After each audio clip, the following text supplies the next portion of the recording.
timeline of Pakistan history from 1857 to 1947. देखिए मेरी अलग भी वीडियो है 47 से लेके ऑनवर्ड्स, उस वीडियो को मैं दोबारा अपलोड करूँगा तो देख लीजिएगा। तो मेरे भाई सबसे पहला काम हुआ क्या 1857 के बाद, ऑल इंडिया मुस्लिम लीग या पार्टीशन वगैरह ये सब बहुत बात की कहानी है। हुआ क्या था, देखो सबसे पहले ना जो वर्किंग हुई थी जब ये फर्स्ट वॉर ऑफ इंडिपेंडेंस हुई, ठीक है 1857 में, सबसे अहम चीज़ ये थी कि बहुत बड़ा रेवेंज अंग्रेज़ों ने लिया मुसलमानों से। हालांकि ये जो कुछ था इसमें हिंदू भी बगावत में शामिल थे, सिवाय सिखों के सभी अंग्रेज़ों के खिलाफ थे, लेकिन रेवेंज का निशान मुसलमान बने क्योंकि जो ऑफ कोर्स इंडिया के जो ऑफिशियल किंग थे मुग़ल बादशाह वो बहादुर शाह जफ़र थे। मुसलमानों को एक तो अंग्रेज़ों ने टारगेट किया, फिर अंग्रेज़ी के ख़िलाफ़ फतवे दे दिए गए कि अंग्रेज़ी मत सीखो, जिससे और ज़्यादा नुकसान हुआ। तो ये सारे का सारा काम of course sir Syed Ahmed Khan ने किया, अलीगढ़ मूवमेंट थी। और ऑफ कोर्स मैं कहता हूँ कि अगर आप बेसिक फाउंडर पाकिस्तान के देखें तो ऑफ कोर्स एक ही नाम आता है, सर सैयद अहमद ख़ान, क्योंकि अगर सर सैयद अहमद ख़ान नहीं होते तो फिर कोई पढ़ा लिखा मुसलमान साउथ एशिया में आता ही नहीं। आज मेरी डिग्रियाँ हो चाहे तुम स्टूडेंट्स की डिग्रियाँ हो, बहुत बड़ा contribution and salute and tribute to sir Syed Ahmed Khan. फिर इवेंट जो एक बहुत इंपॉर्टेंट आता है 1885 में जो इंडियन नेशनल कांग्रेस बनी, AOU। अच्छा देखें, मुस्लिम लीग और कांग्रेस बड़ी पावरफुल पार्टीज रही हैं हमेशा, इंडिया में आज भी कांग्रेस का वजूद है, लेकिन वो डोमिनेशन कांग्रेस की अब नहीं है जो कभी उनकी थी। सेकुलर इंडिया था तो 1947 से लेकर के बस एक दो साल बीच में डिसकंटिन्यूटी के उनके ज़रूर आते थे, लेकिन तकरीबन 98 तक तो उनका डायरेक्ट रूल रहा। फिर 4-5 साल जो है वाजपेयी साहब का दौर रहा, बीजेपी भारतीय जनता पार्टी, फिर दोबारा कांग्रेस का आया। यानी अगर मोदी का दौर आने से पहले एक इंडिया को आप कह सकते हो 47 से 2013 का इंडिया, जिसमें डोमिनेंट कांग्रेस थी, और कांग्रेस का भी बाद में एक फैक्टर बन गया था, कांग्रेस आई यानी इंदिरा कांग्रेस, जब कांग्रेस के भी ग्रुप बन गए थे। और महात्मा गांधी, जवाहरलाल नेहरू, इंदिरा गांधी, राजीव गांधी, सोनिया गांधी ये प्रोमिनेंट रहे। अभी इनके सरबराह राहुल गांधी हैं जो कि इंदिरा गांधी के ही बेटे, राजीव गांधी के बेटे। तो इतनी कदीम पार्टी है ये, और कायदे आज़म अबुल कलाम जैसे मुसलमान भी इस पार्टी में शामिल रहे। तो आखिरकार मामला ख़राब होने क्यों शुरू हुए, देखो बंगाल नाम का सबसे बड़ा प्रोविंस था और वाकई उसकी एडमिनिस्ट्रेशन बहुत मुश्किल होती थी, दौलत भी बहुत थी इसमें, आबादी भी बहुत थी, ठीक है। अगर आप बांग्लादेश और इंडियन बंगाल मिला लो तो 30 करोड़ से भी ज़्यादा पॉपुलेशन होती है। तो इतने बड़े प्रोविंस की पॉपुलेशन जो है ना थी, तो अंग्रेज़ों को एडमिनिस्ट्रेटिव में प्रॉब्लम हो रही थी, तो एडमिनिस्ट्रेटिव पर्पस पे इसके 2 हिस्से कर दिए गए। अब अंग्रेज़ों का तो देखो ग्रेट गेम यही था, आज तक ये डिसाइड नहीं हो पाया कि अंग्रेज़ कितना लूट के गए। कुछ जगहों से हमें पता चलता है 64 ट्रिलियन डॉलर, कुछ से पता चलता है 450 trillion dollar, trillion not billion, यानी 10 खरब डॉलर के बराबर होता है एक ट्रिलियन, ठीक है, US करेंसी में इन्फ्लेशन एडजस्ट करके। तो पार्टीशन ऑफ बंगाल भी उन्होंने जानबूझ के हिंदू मुस्लिम की बेस पे की थी, क्योंकि उनको पता था कि हिंदू इतराज़ करेंगे, और जब हिंदू इतराज़ करेंगे तो मुसलमानों को ये गुस्सा चढ़ेगा कि भाई तुम क्यों इतराज़ कर रहे हो। तो इस तरह एक आपस में हिंदू मुस्लिम में फसाद होना शुरू हो जाएगा, जो कि उनका प्लान था, ग्रैंड प्लान था। और यही हुआ, क्योंकि अब जब बंगाल तकसीम हुआ तो उस ज़माने में हिंदू की तादाद बंगाल में ज़्यादा थी, आज उल्टा है, आज मुसलमान ज़्यादा है, दोनों अगर बंगाल, इंडिया और बांग्लादेश को मिला लो। तो मुसलमानों ने खुशी मनाई क्योंकि मुसलमानों का वहाँ पे CM आ गया था, एडमिनिस्ट्रेशन, मुसलमानों की मेजॉरिटी हो गई थी, जो बंगाल का पार्ट अलग हुआ था, मौजूदा बांग्लादेश। लेकिन कांग्रेस ने इसके खिलाफ एहतजाज करना शुरू कर दिया और कहा कि बंगाल को एक करो।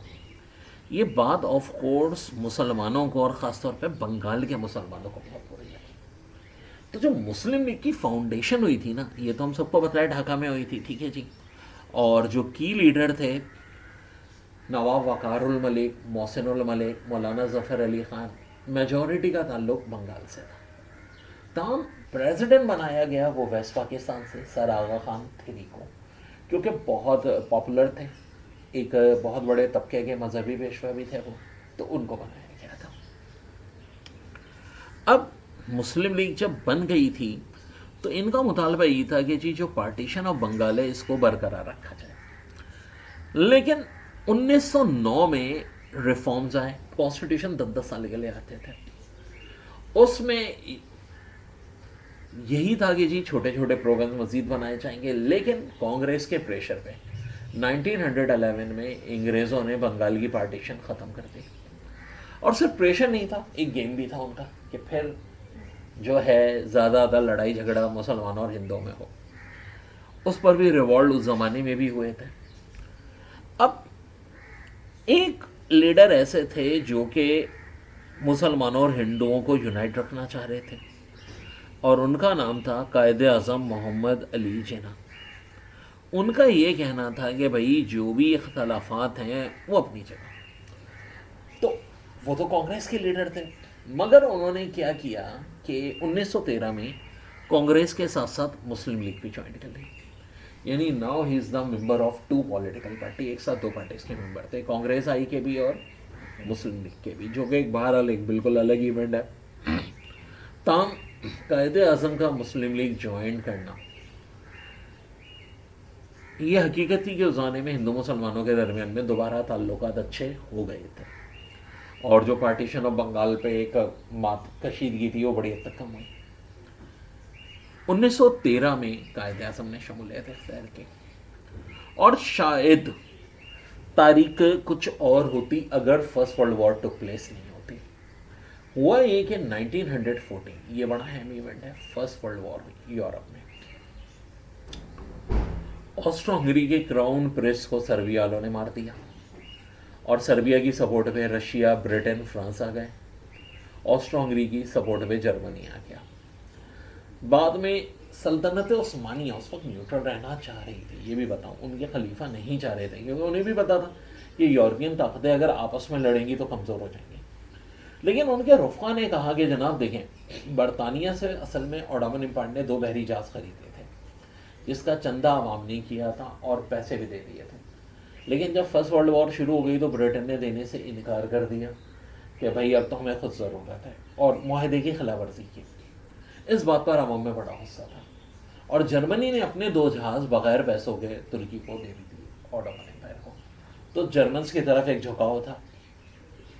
ताहम खलीफा भी एग्री नहीं थे। खलीफा का कहना था कि अगर हम तो बहुत कमज़ोर हैं, हमारी फ़ौजें मॉडर्नाइज नहीं है, ठीक है जर्मनी आके हेल्प कर देगा, लेकिन अगर जर्मनी हार गया तो सोचो हमारा क्या हाल होगा। अब ब्रिटेन को बहुत खतरा था इस बात से, क्योंकि सल्तनत उस्मानिया बहरहाल एक पास की नंबर 1 सुपर पावर थी, दुनिया की सबसे पावरफुल एम्पायर थी, जो कमज़ोर हो चुकी थी, लेकिन बहरहाल उनकी अफराधी क़ुव्वत थी, एक बहुत बड़ा इलाका था। और जर्मनी उभरती हुई सुपर पावर थी उस वक्त, सबसे ज़्यादा पावरफुल। दोनों का अलायंस ब्रिटेन के लिए खतरा की निशानी थी। मगर ब्रिटेन चूँकि रशिया के साथ था, और आखिरी 200 साल में ज़्यादातर जो ओटोमन एम्पायर की जंगें हुई थी वो रशिया से हुई थी। और क्राइमिया की तो जो जंग हुई थी 1876 में, उसमें तो ब्रिटेन फ्रांस ने ओटोमन एम्पायर का साथ दिया था, क्योंकि रशिया के पावर से वो भी उस वक्त खौफजदा हो गए थे। लेकिन जब रशिया को जापान से शिकस्त हुई 1904 में, तो उन्हें लगा कि रशिया को जितना हम ताकतवर समझते हैं उतना ताकतवर है नहीं, और खुफिया अलायंसेस तो थे उस वक्त, ठीक है। 3 कजन्स इन्वॉल्व थे वर्ल्ड वॉर में, जिसकी मैं अलग से डिटेल बताऊंगा जब वर्ल्ड वॉर का हम पूरा डिस्कस करेंगे। चुनाचे वर्ल्ड वॉर हुई, और शुरू में तो जर्मनी जीत रहा था। ओटोमन एम्पायर ने भी कैलिपोली के मुकाम पे इत्तेहादियों को इबरतनाक शिकस्त दी, लेकिन जर्मनी के इत्तेहादी कमज़ोर थे। ना ऑस्ट्रो हंगरी इतना पावरफुल था, सल्तनत उस्मानिया भी इतनी पावरफुल नहीं थी, प्लस अरबों ने जब गद्दारी की लॉरेंस ऑफ अरबिया की वजह से, तो और कमज़ोर हो गई। जब सल्तनत उस्मानिया और ऑस्ट्रो हंगरी ने हथियार डाल दिए और जर्मनी का ब्लॉकेट हुआ था, देखो फर्स्ट वर्ल्ड वॉर में जर्मनी की फ़ौज को शिकस्त नहीं हुई थी, वो तो जीत रही थी, रशिया को हरा दिया था पूरी तरह। इंग्रेज़ों पे फ्रांसीसियों पे भारी पड़ी थी, अमेरिका की शमूलियत से भी इतना फर्क नहीं पड़ा, ब्लॉकेट था, नेचुरल रिजर्व इनके ख़त्म हो गए थे, खाने के, पीने के, हथियार, पेट्रोल, इसलिए उनको सरेंडर करना पड़ा। अब सरेंडर तो हो गई, जर्मन के सरेंडर से नुकसान ये हुआ कि अंग्रेज़ तो ऑटोमन एम्पायर को ख़त्म करना चाह रहे थे और सबसे ज़्यादा दुश्मन थे वो खिलाफत के, क्योंकि खिलाफत को वो एक बहरहाल बड़ा पावरफुल इंस्टीट्यूट समझते थे जो कि था भी उस ज़माने में। तो खिलाफत को ख़त्म करने के लिए वो क्या कर रहे थे? वो ये कर रहे थे कि भाई उन्होंने कहा कि दबाव डाला तुर्कों पे कि आप खिलाफत ख़त्म करो, कमाल पाशा था तुर पे, जो कि उन्होंने कर भी दी। लेकिन मौलाना मोहम्मद अली जौहर और उनके छोटे भाई मौलाना शौकत अली जौहर, इन्होंने बड़ी जद्दोजहद की कि खिलाफत ख़त्म ना हो, और इस तहरीक में महात्मा गांधी ने भी उनका साथ दिया। जब शौकत बुरहान को जेल में डाल दिया गया तो तहरीक खिलाफत महात्मा गांधी ने लीड की। लेकिन जब खुद अतातुर्क ने ख़त्म ही कर दिया तो तहरीक खिलाफत भी ख़त्म हो गई। लेकिन सेकंड फाउंडर अगर आप पाकिस्तान के कहें सरसैयद अहमद खान के बाद, तो फिर मौलाना मोहम्मद अली जौहर होते हैं, क्योंकि मुस्लिम लीग शुरू में बड़ी कमज़ोर थी। फर्स्ट वर्ल्ड वॉर शुरू हो गई 1920 में, ये हुआ कि कायदे आज़म ने टोटली कांग्रेस छोड़ दी, 7 साल तक दोनों में रहे, तभी उनको एम्बेसडर ऑफ यूनिटी भी कहते हैं। ये एमसीक्यूज़ के लिहाज से बहुत इंपॉर्टेंट है, 1913 से 1920। लेकिन मुस्लिम लीग पावरफुल नहीं थी, कारकुन उसमें नहीं थे। ताहम मौलाना मोहम्मद अली जौहर एक एक्स्ट्रॉर्डिनरी जीनियस पर्सन थे। उन्होंने तहरीक खिलाफत के कारकुनों की जिस तरह तरबियत की थी, जब तहरीक खिलाफत ख़त्म हो गई तो उसके सारे कारकुन किस में शामिल हो गए? मुस्लिम लीग में। मुस्लिम लीग बहुत पावरफुल हो गई। हुआ ये कि 1928 में एक नेहरू रिपोर्ट आई, जवाहरलाल नेहरू का व्यू ये था कि जी इंडिया को यूनाइट रहना चाहिए, और जवाहरलाल नेहरू का जो झुकाव था वो बहुत ज़्यादा यूएसएसआर की तरफ था, यूनाइटेड सोशलिस्ट रिपब्लिक। वो काफ़ी ज़्यादा कम्युनिज्म से मुतासर थे। इस बात को अंग्रेज़ भी अच्छी नज़र से नहीं देखते थे कि अगर इंडिया छोड़ना भी पड़े तो उसको यूएसएसआर के ब्लॉक में नहीं जाना चाहिए। 1928 में एक नेहरू रिपोर्ट आई जिसमें इंडिया को यूनाइट रखने पर जोर दिया गया था, और उसके एक साल बाद 1929 में कायदे आज़म के 14 नुकात पेश किए। 1930 में इलाहाबाद का खुतबा दिया अल्लामा इकबाल ने, और उन्होंने कहा कि जी मुसलमानों का एक वतन होना चाहिए। अच्छा, उस वक्त तक सिर्फ वेस्ट पाकिस्तान ही की बात होती थी, सिंध, बलूचिस्तान और केपीके का नाम उस वक्त NWFP था, नॉर्थ फ्रंटियर वेस्टर्न प्रोविंस। लेकिन बंगाल की बात नहीं हुई थी उन शुरू में। 1930 से लेकर 1932 तक राउंड टेबल कॉन्फ्रेंस हुई। बंगाल के हवाले से तो ये डिसाइड हुआ था कि ईस्ट और वेस्ट दोनों जो बंगाल हैं, चाहे वो हिंदुओं पर मुश्तमिल हो मुस्लिम पर, उनको एक अलग स्टेट बनाया जाएगा। शुरू में 3 हुई थी लंदन में, 1930 में पहली, 1931 में दूसरी, 1932 में तीसरी।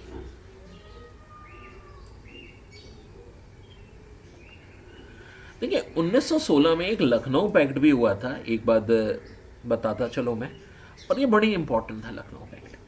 ये कायदे आज़म ने करवाया था क्योंकि उस वक्त वो कांग्रेस और मुस्लिम लीग दोनों के मेंबर थे, हिंदू मुस्लिम यूनिटी पे बात थी इसमें। ताहम 1933 में पहली दफ़ा चौधरी रहमत अली ने, जिन्होंने पाकिस्तान का नाम दिया था, एक पॉलिटिकल पम्फलेट दिया, नाउ और नेवर, कि या तो पाकिस्तान अभी बनेगा या फिर नहीं बनेगा तो कभी नहीं बनेगा।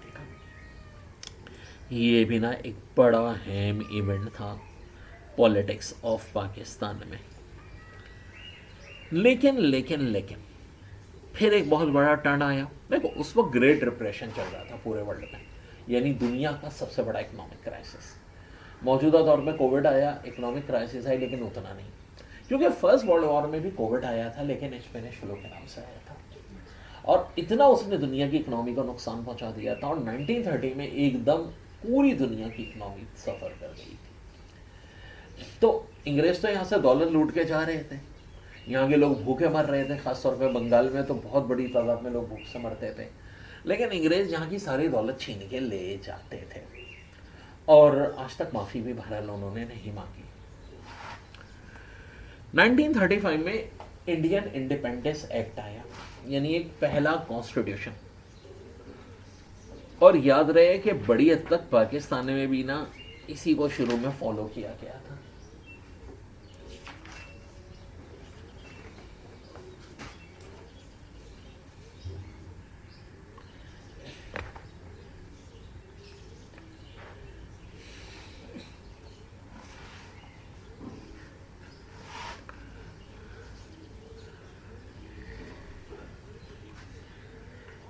नाइनटीन 37 में इलेक्शन हुए जिससे मुस्लिम लीग बहुत बुरी तरह हारी और जीती कौन? कांग्रेस। और ये बात बहरहाल मुस्लिम लीग को एक्सेप्टेबल नहीं हुई। एक बार फिर रिजल्ट्स हुए और काफी बढ़ गए। आखिरकार 22 दिसंबर 1939 को जो कांग्रेसी वजारतें थी उन्होंने वजारतों से इस्तीफा दे दिया। अब देखो अंग्रेजों ने क्या किया था, इसको ब्रिटिश इंडिया का नाम दे दिया था। और फर्स्ट वर्ल्ड वॉर में चूंकि उनको अफराधी कुव्वत की जरूरत थी, हिंदू मुसलमान दोनों की इंडियन आर्मी को यूज करते रहे थे, वो ज्यादा शहादतें भी साउथ एशियंस की हुई थी वर्ल्ड वॉर 1 में, तो किसी हद तक महदूदता दी गई थी। और कॉन्स्टिट्यूशन का मतलब था कि अब आप अपना एक मुकामी पीएम भी अलग कर लेंगे। ब्रिटिश इंडिया की क्रिकेट टीम भी बन गई थी, ओलंपिक में भी खेलने लगे थे हॉकी टीम, और बड़ी मजबूत हॉकी टीम होगी। अब सोचो इंडिया पाकिस्तान दोनों के हॉकी के प्लेयर थे, हॉकी खेली यहीं जाती थी, सबसे ज़्यादा एक्सपर्ट यहीं के लोग थे। तो मुसलसल इंडिया, कंबाइंड इंडिया जो था वो ओलंपिक के गोल्ड मेडल जीत रहा था। तो किसी हद तक एक महदूद आज़ादी थी। ताम 22 दिसंबर 1939 को कांग्रेस ने जब इस्तीफा दिया तो मुस्लिम लीग ने इसको डे ऑफ डिलीवरेंस, यौम निजात के तौर पे मनाया था।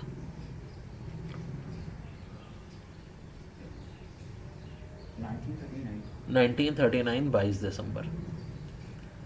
इसके बाद बड़ा इंपॉर्टेंट टर्निंग पॉइंट आया और ये था 1940। 1940 में हम सबको पता है कि एक बहुत बड़ा इवेंट हुआ था और वो थी करारदाद मकासद। किसने पेश की थी? ए फजले हक, जिनका ताल्लुक बंगाल से था। और यहीं आज मीनार पाकिस्तान तामीर किया गया जिस जगह ये हुआ था जलसा।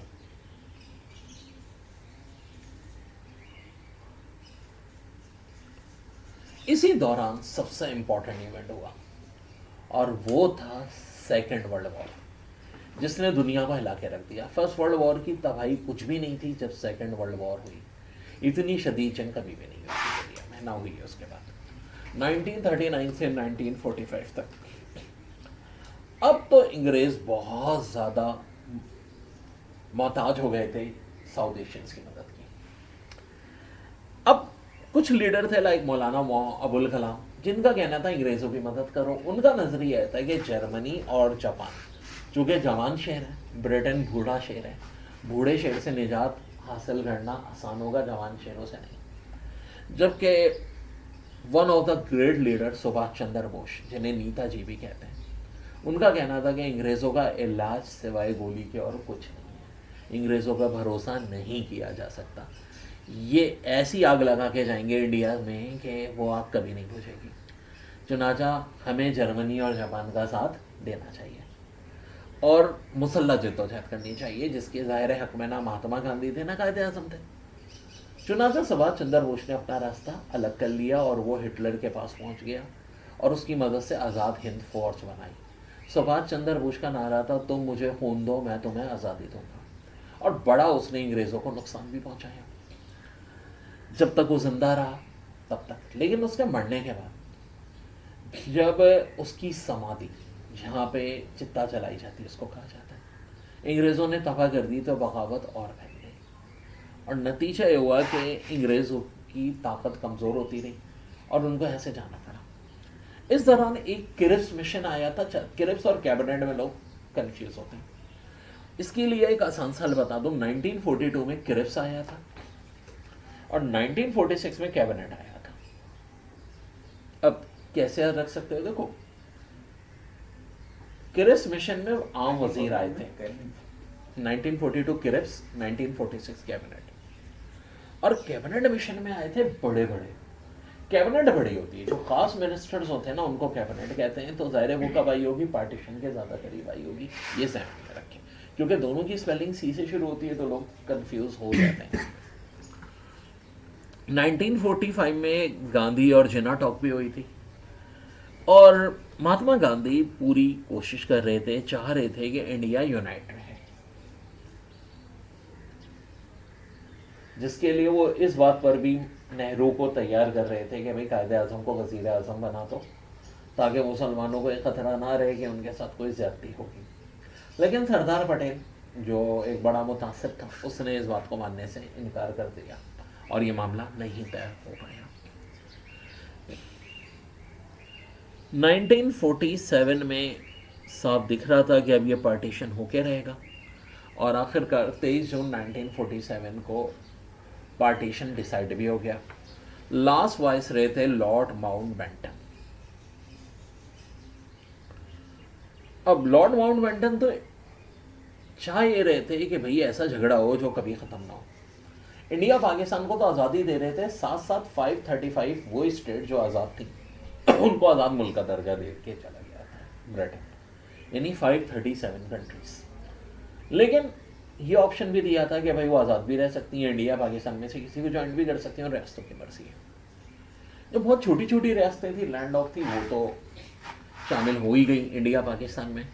लेकिन बहुत सारी बड़ी रियासतें थी जो इंडिया में शामिल नहीं होना चाहती थी, जिन्हें सरदार पटेल ने ज़बरदस्ती शामिल किया।